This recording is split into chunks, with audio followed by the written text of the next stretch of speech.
Енді бұл мынау қиындау болып тұр. Басшаға нелермен кеткен, аяттарменен.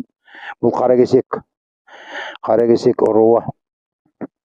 Оның ішіндегі шеке тайфасы, елбай бөлімі.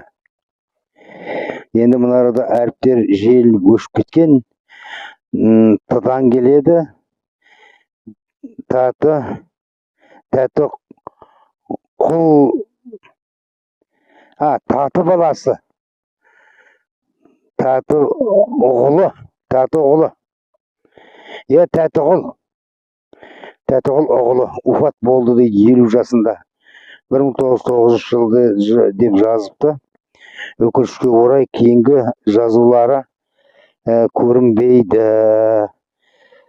Оқи алмай тұрмын.